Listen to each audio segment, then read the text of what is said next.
7월 30일 주일, 오늘 우리에게 주시는 하나님 말씀 함께 나누기 원합니다. 레위기 1장 1절부터 9절까지의 말씀입니다. 레위기 1장 1절부터 9절까지의 말씀 같이 교독하고 9절은 합독하도록 하겠습니다. 여호와께서 회막에서 모세를 부르시고 그에게 말씀하여 이르시되,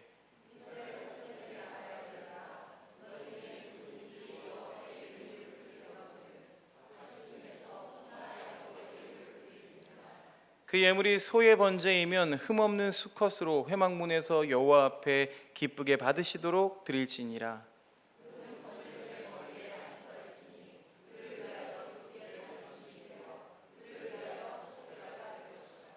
그는 여호와 앞에서 그 수송아지를 잡을 것이요, 아론의 자손 제사장들은 그 피를 가져다가 회막문 앞 제단 사방에 뿌릴 것이며,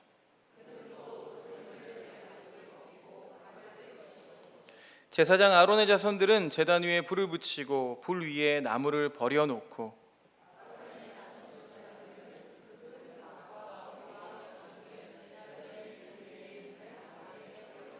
구절 함께 읽겠습니다. 그 내장과 정강이를 물로 씻을 것이요, 제사장은 그 전부를 제단 위에서 불살라 번제를 드릴지니 이는 화제라, 여호와께 향기로운 냄새니라.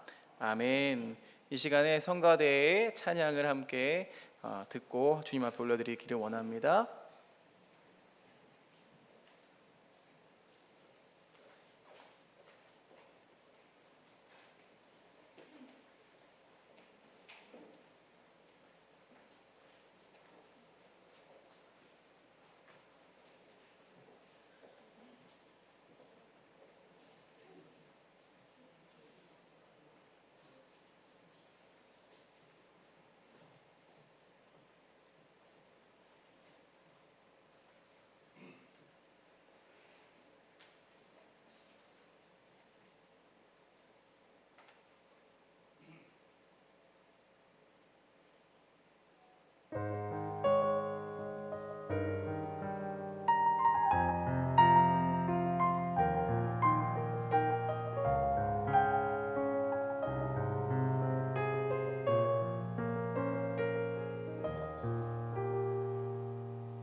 다시 한번 우리 이 찬양을 받으실 하나님께 영광의 박수 올려드리기 원합니다.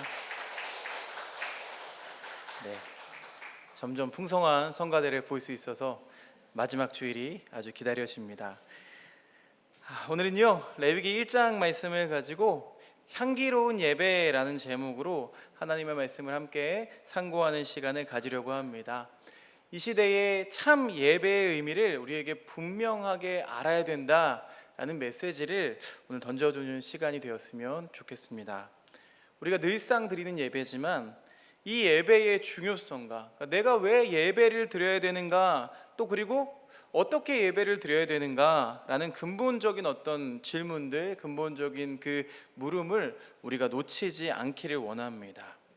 성서는요, 이 레위기를 통해서 여러 가지 제사 방법들을 우리에게 얘기해 주는데요, 이 안에는 즐거운 말씀들도 있지만 우리에게 조금 부담으로 다가오는 말씀도 분명히 있습니다. 그러나 이런 말씀들을 통해서 성도의 예배, 진짜 크리스천의 예배는 바로 이런 모습이구나, 우리가 회복해야 되는 모습이 바로 이런 거구나 라는 것을 우리가 함께 깨닫고 말씀대로 살아가는 귀한 시간이 되시기를 간절히 소망합니다. 아마 많은 분이 읽으셨거나 한 번은 들어보신 책 제목일 거예요. 사막을 건너는 6가지 방법이라는 책이 있습니다. 제목만 딱 들어봐도 뭔가 철학적이고 내용을 보면은요, 내용도 의미 있는 책입니다.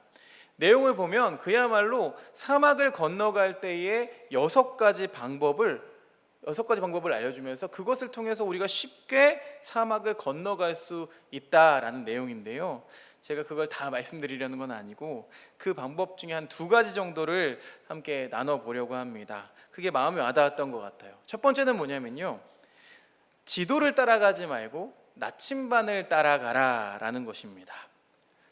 여러분, 사막은 어떻습니까? 매번 똑같습니다. 바닥은 늘 모래이고요, 모양도 거의 비슷해요. 여러분, 꼭 이게 이 사막길이 무엇같이 보이십니까? 우리의 인생길 같다고 저는 생각이 들었어요. 아침에 일어나서 밥 먹고 아이들 출근시키고 학교 보내야 되니까 막 씨름하다가 직장을 보내고 또 내가 또 직장을 가기도 하고, 저녁에 들어와서 씻고 그 다음 또 잠을 자고 또 다음날 아침이면 또 똑같은 패턴이 반복이 되죠. 여러분, 쳇바퀴 돌듯이 계속 반복되는 삶인데 그게 마치 이 사막의 길과 같다는 거예요. 매일매일이 똑같은 사막의 길과 같다는 것입니다. 자, 이런 길에서는요, 지도가 필요가 없습니다. 왜냐하면 지도라는 건 지형 지물을 알려줍니다. 여기에 언덕이 있고 여기에는 큰 바위가 있고, 그런데 아무리 표시가 되어 있어도요, 사막은 큰 바람 한번 불고 나면은 바위도 어디 갔는지 사라지고, 모래 언덕이 있었는데 사라지고, 다음 날엔 엉뚱한 곳에 또 언덕이 생겨나기도 하고. 여러분, 이렇기 때문에 사막에서는요, 지도가 필요가 없대요. 오히려 필요한 건 무엇일까요? 나침반이죠. 나침반. 사막만 그럴까요? 눈 위도, 극지방도 마찬가지라고 합니다. 극지방을 여행할 때는 꼭 나침반을 2개, 3개씩 챙겨가지고 가야 된다고 해요. 왜냐하면 하나가 망가지면 큰일 납니다. 길을 잃을 수밖에 없기 때문에 꼭 2개, 3개씩을 챙겨간다고 합니다. 매일 똑같은 우리의 일상이지만 내가 가고 있는 방향이 맞는가? 나는 어디로 가고 있는가? 하면서 쳐다보는 그 나침반이 오히려 사막길에서는 더 유익하다는 것입니다. 이게 마치 우리 일상 같았어요. 매일매일 똑같이 살고 있는 우리의 일상 가운데서 나는 지금 바른 길을 가고 있는가? 길을 잃고 있지는 않은가? 라는 것을 아는 게 참 중요하다는 것입니다. 또 다른 하나는 이거예요. 오아시스를 만날 때마다 쉬어가라는 것입니다. 사막을 건너가다가 오아시스를 만나게 되죠. 오아시스가 사막 안에 있어요. 드문드문 있습니다. 그런데 가다가 사람들이 이 오아시스를 들르는데, 근데 오아시스를 들르고 온 지 얼마 안 됐어. 나는 물도 있고 목도 마르지 않고 별로 지치지도 않아요. 그래서 난 그냥 다음 오아시스에 가서 쉴 거야 라고 하면서 그냥 그 오아시스를 지나치게 되면은요, 결국에는 죽을 수도 있다는 것이죠. 왜냐하면 내가 생각했던 곳에 오아시스가 안 나타날 수도 있고요, 심지어는 그 가는 길 가운데 오아시스가 없을 수도 있다는 거예요. 비슷한 경험을 저도 가끔 합니다. 제가 LPG 차량을 가지고 다니는데 한 번은 수원에 들러서 천안으로 가는 길이었어요. 수원 가는 길에 연료 경고등이 들어왔습니다. 이때까지는 여유롭죠. 경고등 들어왔으니까 몇 킬로는 더 가겠지, 다녀오면서 충전소가 보이면 충전해야지 하고 출발을 하는데 그 가는 새로 뚫린 고속도로에 충전소가 없는 거예요. 휴게소가 있길래 휴게소 가서 충전하면 되겠다 했는데 아직 그 휴게소에 충전소가 꾸려지지가 않았어요. 제가 기차표를 끊어놨는데 기차 시간도 얼마 남지 않았는데 아주 그야말로 똥줄이 타는 그런 경험을 했습니다. 고속도로를 나가면 안 될 것 같은 거예요.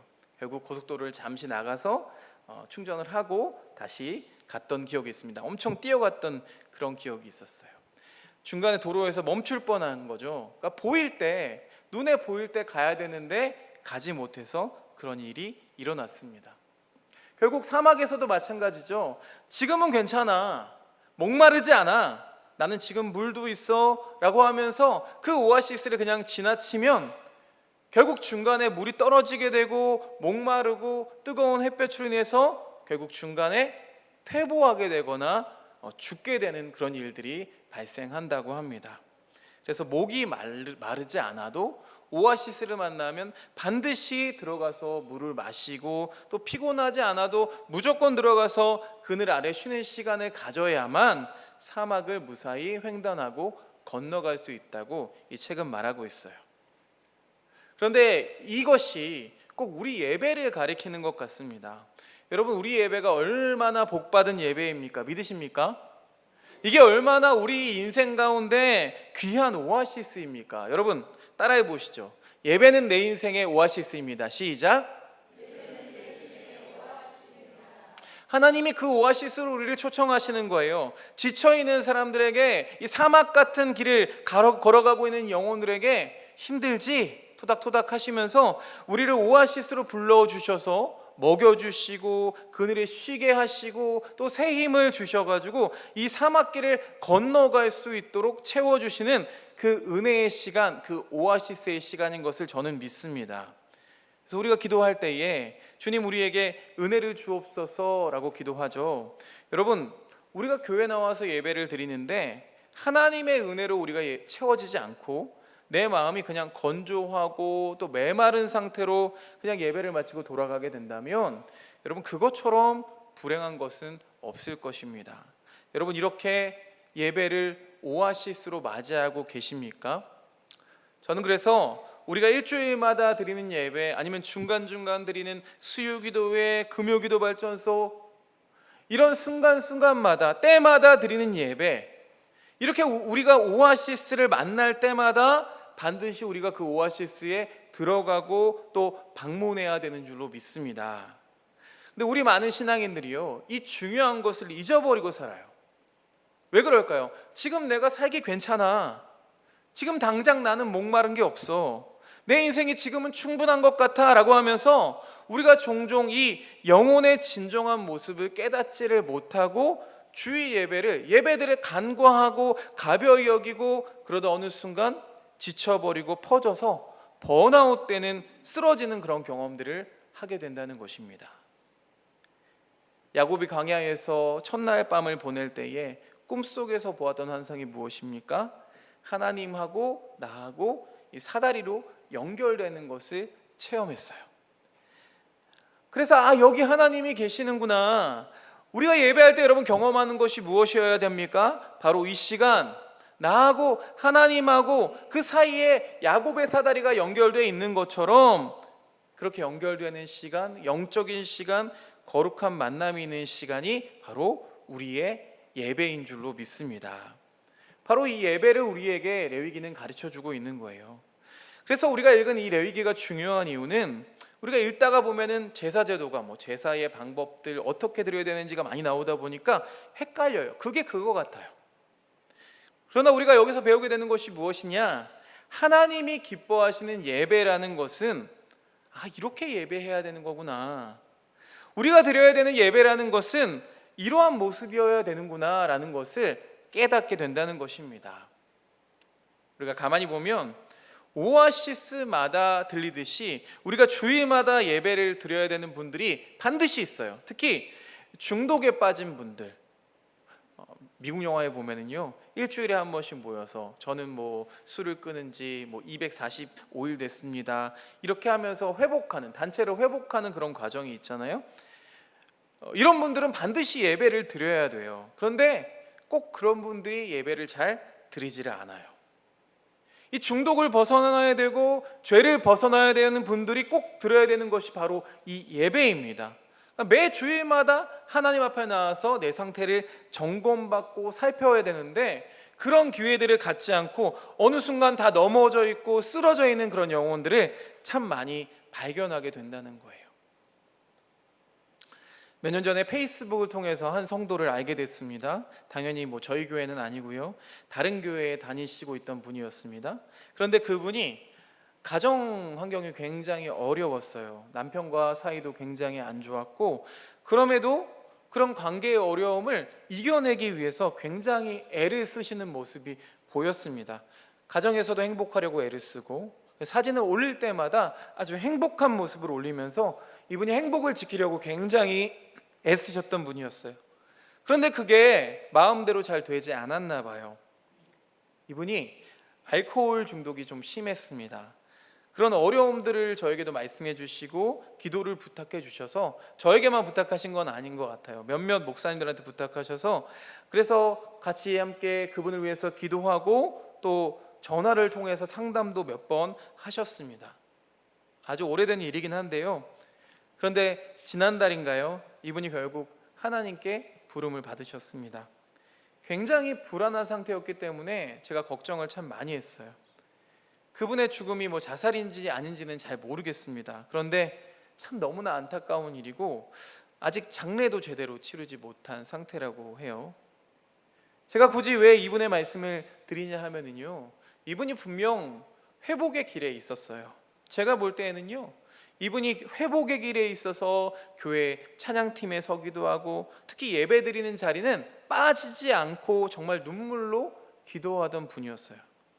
그런데 어느 순간 이분이 이 예배를 드려도 달라지지 않은 현실을 보면서 예배를 놓치게 되면서, 여러분, 그러니까 우리가 예배를 놓치게 되면서 이 회복의 기회를, 하나님 앞에서 좀 점검받고 은혜로 채워지고 생명수로 채워지고 오아시스를 들러서 살 수 있는 그 영혼의 갈급함이 채워지는 이런 기회들이 점점 사라지고, 그걸 놓치게 되면요, 특히 이렇게 중독에 빠져 있고 또 죄에 빠져 있는 인생들은 너무나 쉽게 그 인생이 무너지는 일들이 벌어진다는 것입니다.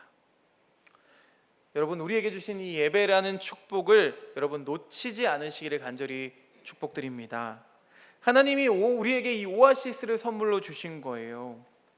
마치 중환자실에 그 환자에게 그 코에 끼워져 있는 산소호흡기가 이 사람을 살리게 하듯이, 하나님은 이 땅을 살아가는 우리 영혼들에게 마지막 산소호흡기로 우리에게 이 예배를 주신 줄로 믿습니다.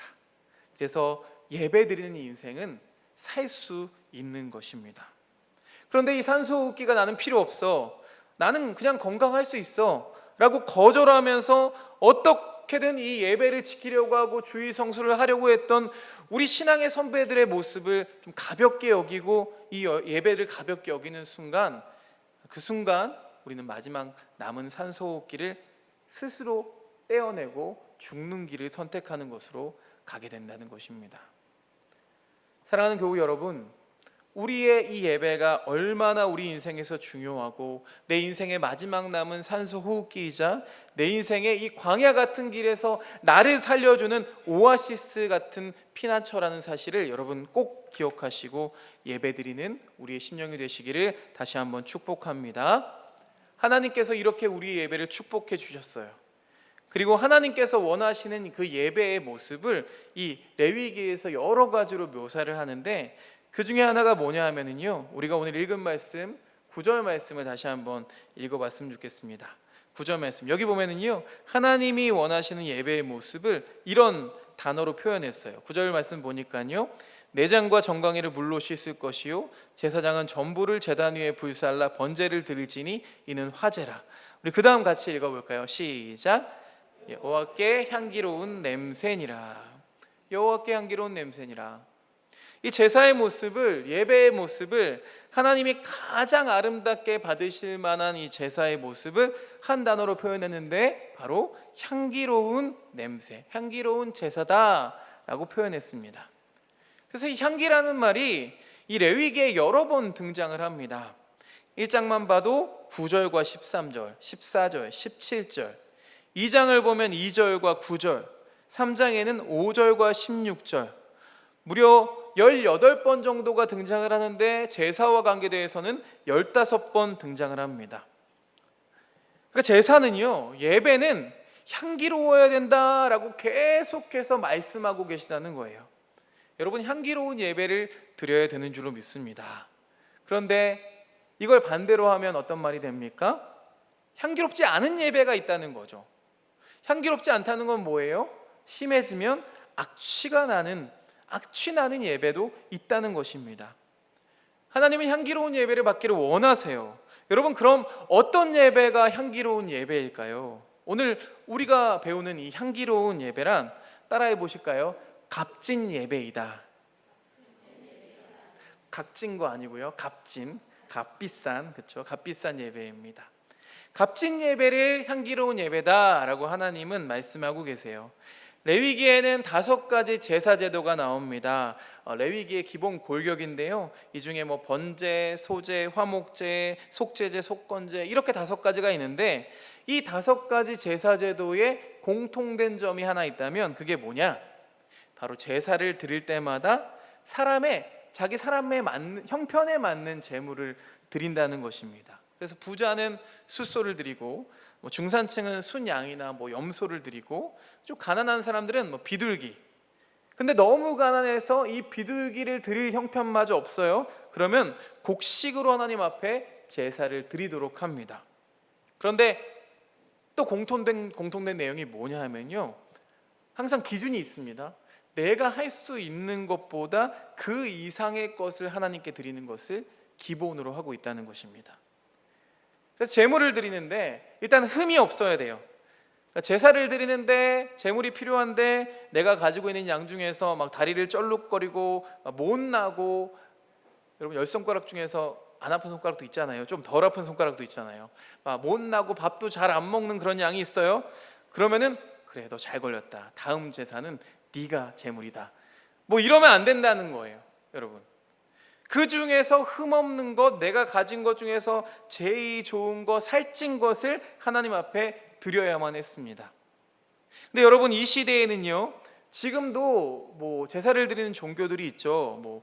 힌두교나 이슬람교, 유대교는요, 지금도 제사 제도가 있습니다. 그래서 양이 부족하니까 어떻게 하는지 아세요? 뉴질랜드나 호주, 이 양목장에서 기르는 양들을요, 수입한대요. 생각해보세요. 양목장에 수천 마리가 있는데 그 중에 한 마리 바치는 거는 여러분 쉽습니다. 그런데 이때 이 레위기가 기록되고 하나님의 명령을 들었던 3000년, 3500년 전, 이때에는 여러분 수입이 가능했을까요? 아니에요. 불가능했고, 또 양이나 염소가 결코 저렴하지 않았어요. 값비싼 거였어요. 지금은 목장들이 기업적으로 운영이 되지만, 이 당시에는 집에 소 한 마리, 양 한 마리, 염소 한 마리 있는 게 아주 큰 재산이었습니다. 우리나라도 그럴 때가 있었죠. 소 팔아서 장가 보내고, 소 팔아서 학교 보내고, 이런 기억들이 있습니다. 그러면 무슨 의미예요? 거의 전 재산을 하나님께 바치는 것과 같은 거예요. 그게 무슨 뜻이에요? 최선의 것으로 하나님께 드리는 것이 바로 제사였다라고 하는 것입니다. 여러분, 우리가 예배를 드린다, 제사를 드린다는 것은요, 정말 정성을 다해 드리는 것인 줄로 믿습니다. 구약시대 사람들은 이렇게 버거운 예배를 하나님 앞에 올려드린 거예요. 버거운 제사를 드렸다는 거예요. 자기의 전 재산 같은 그 짐승을 가져다가 하나님 앞에 딱 드리러 나오니까, 여러분, 이것을 가지고 나올 때에 마음이 어떻겠어요? 전 재산을 하나님 앞에 드리니까 될 수 있는 한 잘 드리고 싶었겠죠. 그래서 이 양을 끌고 오면서 혹시 내 마음에 죄가 있지는 않은가? 죄에 오염되진 않았나? 내 마음을 살피면서 아주 조심스럽게 양을 끌고 나오고 이 전체 과정, 제사의 전체 과정이 아주 온전하게 바쳐지기를 아주 소망하면서 그렇게 제사를 드렸을 거예요. 또 제사장이 바치는 모습을 보면서 실수 없이 하나님 앞에 바쳐지기를 얼마나 소망했겠습니까? 비싼 걸 가지고 나왔기 때문에 자기의 마음도 비싸게 준비되어서 하나님께 드리려고 했던 것입니다. 그런데 이렇게 비싼 예배를 드린다는 게 굉장히 어려워졌습니다. 예수님이 오시면서 신약 시대가 도래하면서 이것이 완전히 바뀌죠. 짐승으로 드리는 제사는 값비쌌음에도 불구하고 일시적인 효과밖에 없었어요. 그래서 이런 속죄제, 속건제 이런 제사는요, 최소 1년에 한 번 이상은 하나님 앞에 드려야만 되는, 그 짐승의 피로 속죄를 하는 것은 일시적이기 때문에, 그러나 우리는 항상 죄를 짓는 존재이기 때문에 적어도 1년에 한 번은 이 제사를 지내서 속죄를 해야만 했습니다. 그런데 예수님께서 이 땅에 오시면서 신약 시대에는 이 모든 것이 바뀌게 되죠. 이 값비싼 제사를 이제 더 이상은 드리지 않아도 되고, 그런 무거운 것을 다 내려놓게 하기 위해서 예수님이 오시고 우리에게 자유를 주셨습니다. 예수님이 이 땅에 오셔서 어린 양으로 단번에 바쳐주시고 우리 죄를 대신해서 영원히 이 모든 죄악들을 씻어 주셨습니다. 그리고 우리에게 참 자유를 허락해 주신 줄로 믿습니다. 그래서 우리가 살고 있는 이 시대에는 더 이상 제사를 지내지 않는 거예요.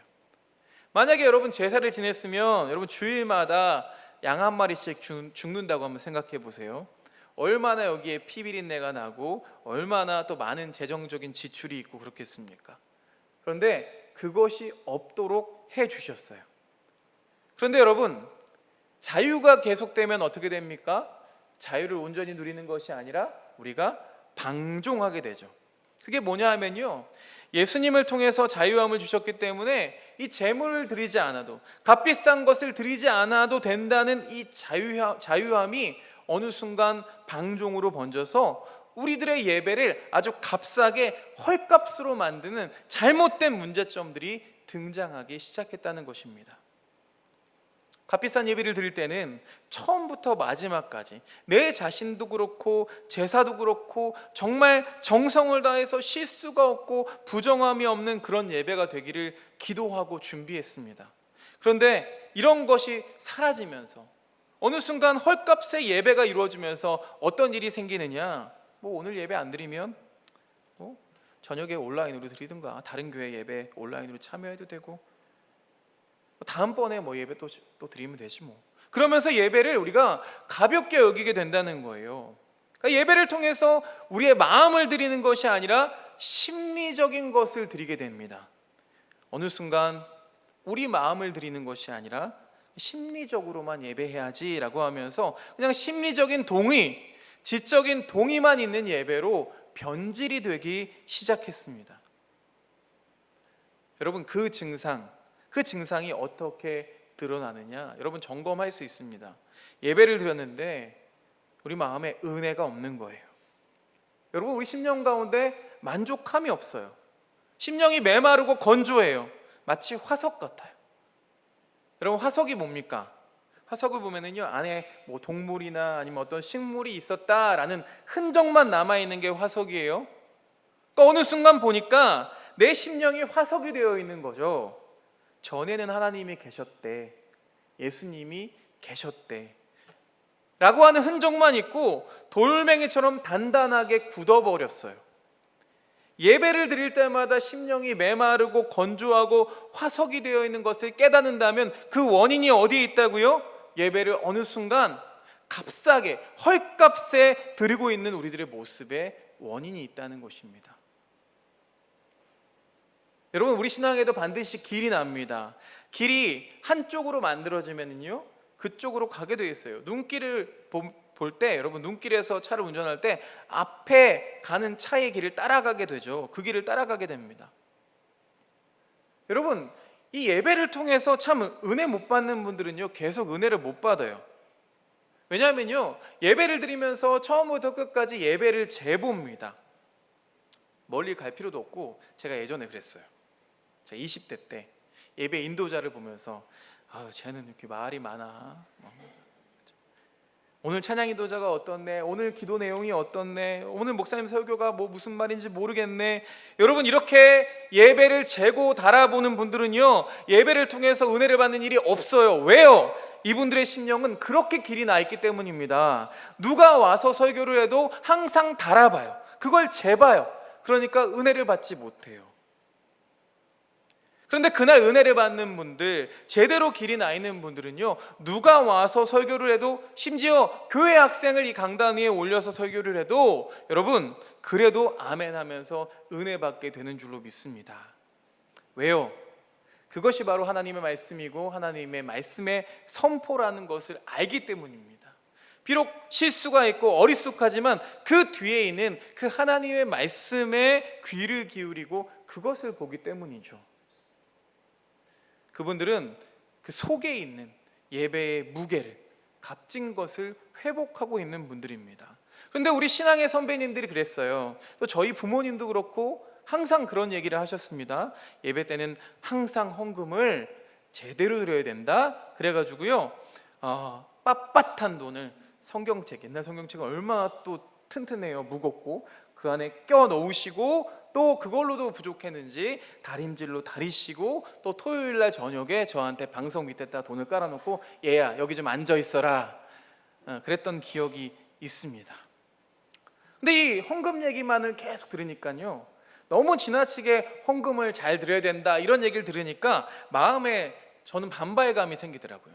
오히려 그게 막 부담으로 다가와요. 예전에는 그런 게 있었죠. 첫 월급을, 첫 열매를 하나님 앞에 드려야 된다 생각했을 때, 아니 뭘 그렇게까지 해야 돼요? 엄마 내복도 사드려야 되는데 그 하나님께 먼저 드리래요. 우리의 마음을 받으신다 그랬는데 이거 전부를 드려야 되는 건가요? 하지만 부모님 말씀에 순종하면서 드렸습니다. 11조를 생각할 때도 마찬가지죠. 우리 마음만 드리면 됐지 11조까지 그렇게 따박따박 정확히 드려야 됩니까? 예배 때마다 그렇게 헌금을 드리라고 합니까? 옛날에는 막 헌금 내용도 막 읽어주고 그랬잖아요. 그래서 이런 반발하는 마음이 저 안에 있었어요. 그런데 제가 레위기 말씀을 읽고 묵상하면서 제 가슴을 치면서 회개하게 됐습니다. 그리고 또 우리 부모님들, 우리 신앙의 선배들, 1세대 신앙에 대해서 제가 감사하게 됐어요. 그게 뭐냐 하면 그 믿음이 정말 귀했던 거구나. 가진 것이 없어도 예배 때마다 우리 1세대 부모님들은 헌금을 드릴 때도 성경책에 꽂아두고 빳빳하게 가장 좋은 것, 가장 귀한 걸로 하나님 앞에 드렸어요. 그런 귀한 마음들이 있었어요. 저는 그것이 그분들의 신앙의 고백이라고 믿습니다. 그래서 그분들은요, 어딜 출타해서도 주일이 되기 전에 집으로 돌아와서 주일을 지키려고, 어떻게든 주일날은 본 교회에서 예배드리려고 했던, 어찌 보면 너무 무모할 정도로 애쓰셨던 그런 모습이 있었어요. 왜 그랬을까요? 그분들에게는 그 예배가 그만큼 귀중했고 내 교회, 우리 교회에서 드리는 예배가 중요했기 때문이었습니다. 그것을 또 지키려고 했던 그런 신앙 고백들이 있었기 때문이에요. 저는 그분들의 그런 신앙 고백이 있었고 그런 헌신이 있었기 때문에 이 예배들이 값지게 드려지려고 했던 그런 믿음이 있었기 때문에 지금의 우리 교회들이 있고 부흥의 역사들이 있었다는 것을 다시 한번 깨닫게 돼요.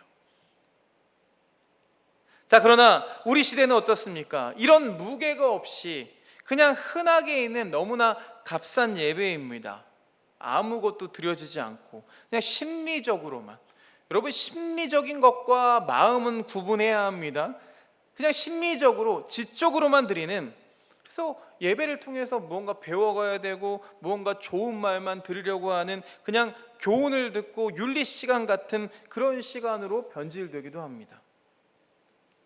제가 이렇게 말씀드린다고 해서 다음 주부터 예배 때마다 값비싼 헌금을 드려야 됩니다 라고 말씀드리는 거 아닙니다. 빳빳한 거 내세요 이런 거 아닙니다. 우리가 헌금 드릴 수 있으면 좋아요. 내가 드릴 수 있는 것보다도, 근데 그것보다 더 값진 것으로 하나님 앞에 드리는 것이 어떤 마음입니까? 향유옥합을 깨뜨렸던 여인의 마음처럼 정말 값비싼 예배인 것이죠. 온 힘을 다하는 예배인 거예요. 그러나 또 헌금을 많이 드린다고 해서 그래서 그것이 반드시 값비싼 예배가 되는 것은 아닙니다. 말씀 볼게요. 이사야 1장 13절에서요 그런 사람들에 대해서 이렇게 꾸짖습니다. 같이 읽어볼까요? 시작.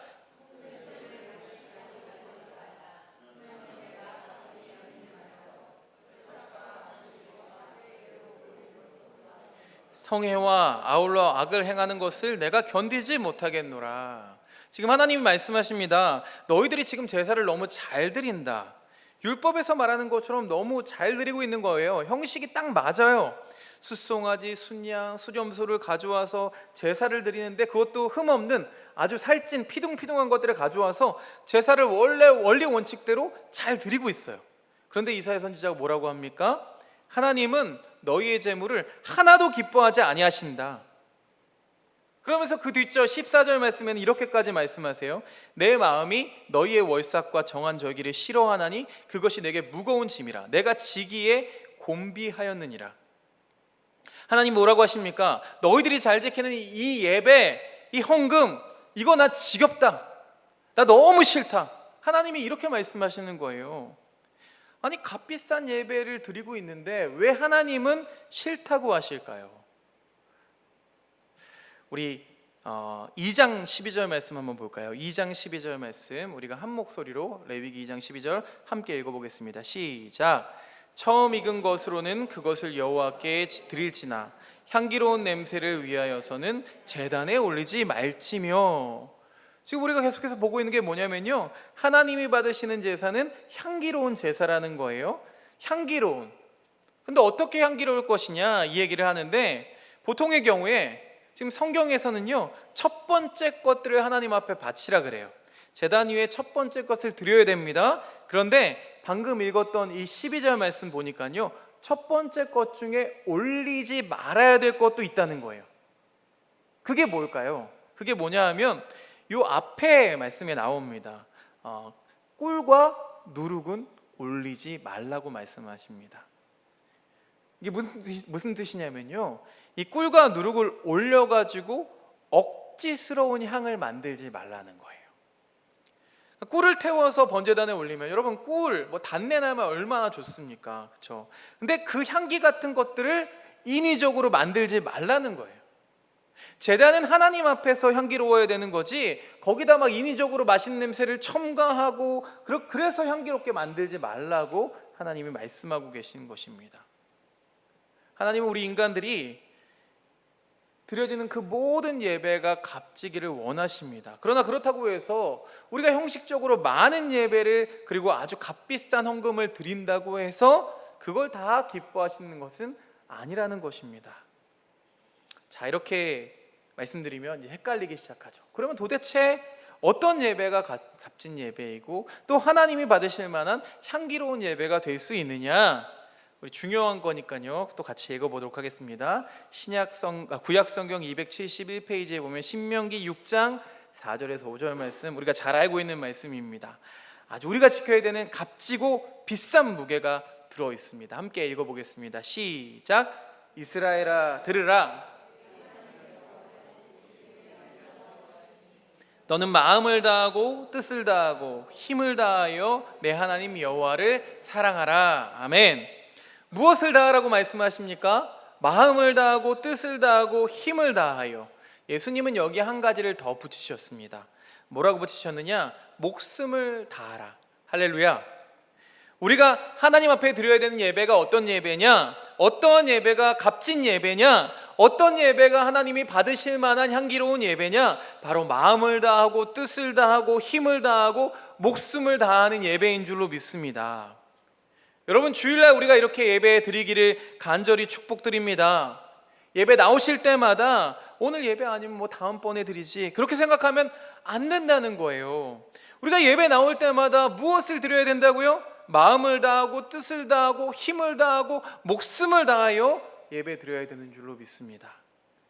우리 행복을 나누는 하나교회 예배, 여러분 우리 교회의 예배, 이것도 마찬가지로 중요하게 생각하셔야 돼요. 여러분 이웃집 아저씨한테 가서 아빠! 라고 부르면 무슨 취급을 받습니까? 미쳤다고 하겠죠. 그러니까 우리 교회는요, 여러분 우리 교회예요. 여러분 이 절대적인 사실을 우리가 잊어버리면 안 됩니다. 우리가 다른 이유 때문에 뭐 교회 처소를 옮길 수도 있어요. 그렇죠? 그리고 또 내가 뭐 이사를 가서 교회를 옮길 수도 있어요. 그러나 그때까지는 우리가 다니고 있는 교회, 나를 키워준 교회, 내가 젊은 시절부터 성장했던 이 교회를 우리가 잊어버리면 안 됩니다. 이 교회에서 정말 내가 마음을 다하고 뜻을 다하고 힘을 다하고 목숨을 다하지 않으면 여러분, 다른 교인이 와서 우리 교회를 위해서 마음을 다하고 뜻을 다하고 목숨을 다할 수 있을까요? 아무도 그럴 사람이 없어요. 그래서 여러분, 우리는 우리 교회를 위해서 기도해야만 하는 것입니다. 여러분, 우리 교회를 위해서 마음을 다하고 뜻을 다하고 예배를 준비하지 않으면 절대로 다른 교인들이 와서 여러분 대신해서 청소해주고 대신 예배를 준비해주는 일은 없어요. 이건 누가 해야 되는 것입니까? 우리가 해야 되는 거예요. 내가 해야 되는 거예요. 그러니까 하나님이 바라시는 예배는 무엇이냐?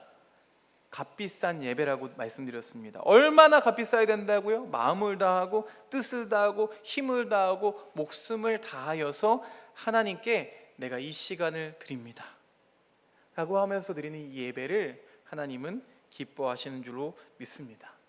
여기에는 인위적인 게 들어가면 안 돼요. 은혜 받는 척 하면 안 돼요. 우리가 예배를 드릴 때 뭐 오늘 아니면 다음번에 하지, 다음번 아니면 그 다음번에 하지, 그러다가 때를 놓치게 된다는 거예요. 하나님 앞에 나의 죄와 또 하나님 대신에 채워 넣은 나를 어떤 중독에 빠뜨리는 이것들을 정기적으로 점검받으면서 내가 새로워지길 원합니다. 내가 하나님 앞에 살기를 원합니다. 하나님, 나를 살려주십시오. 하나님, 나를 구원해 주십시오 라고 하면서 이 십자가 앞에서, 이 예배 앞에서, 하나님 앞에서 점검을 받아야 합니다. 오아시스에 들려서 생수를 마시고 쉼을 얻을 수 있는 건데, 이 기회를 놓치고도 나는 괜찮아 라고 착각을 해버리는 순간 그 사람은 점점 예배로부터 멀어지고 예배를 가벼이 여기게 되고 어느 순간 멀어져서 더 이상 헤어날 수 없는 그런 죽음 가운데로 나아간다는 것입니다. 사랑하는 교우 여러분, 우리 이 시대의 예배의 중요성을 우리 모두 다시 한번 자각하고 함께 붙들기를 소망합니다. 이 값비싼 예배의 모습을 또 우리 다음 세대가 꼭 붙들게 되기를 소망합니다. 나이 지긋이 드신 권사님들이 신방하면 감동받는 게 있습니다. 그 권사님들이 참 예전부터 새벽 기도도 빠지지 않으시고 심야 기도를 지키셨던 분들이고 교우들을 위해서 또 밤새 기도해 주시던 그런 얘기들을 들으면 그런 분들이 있었기 때문에 우리 교회가 있구나 라는 것을 깨닫게 됩니다. 그러면요 여러분, 그 다음 세대가 그 의무를 짊어져야 돼요. 다시 그것을 우리는 살려내야 돼요. 사랑하는 교우 여러분, 우리 예배는 너무 가벼워지지 않았습니까? 아무 감동도 없고 형식화되어 있고 화석이 되어서 흔적만 남아있는 그런 예배가 아니라 다시 한번 이 예배의 값비쌈을 우리가 회복하면서 무엇보다 그 안에 들어있는 것이 무엇입니까? 예수 그리스도의 피, 보혈의 피. 제가 지난번에 여기에 보이진 않지만 예수님의 피가 뿌려졌다고 말씀드렸잖아요.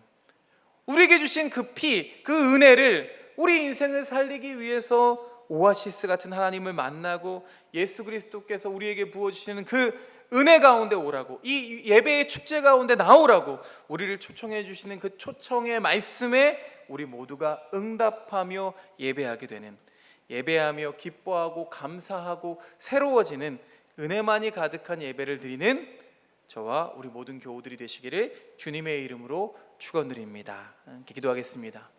사랑하는 하나님, 감사합니다. 하나님, 오늘 주님께서 말씀해 주신 이 예배의 소중함을 우리가 가볍게 여기고 있다면 다시 한번 생각해내고 다시 한번 기억해내고 다시 한번 값비싼 예배를 회복하는 우리의 인생이 될 수 있도록 주님 인도하여 주시옵소서.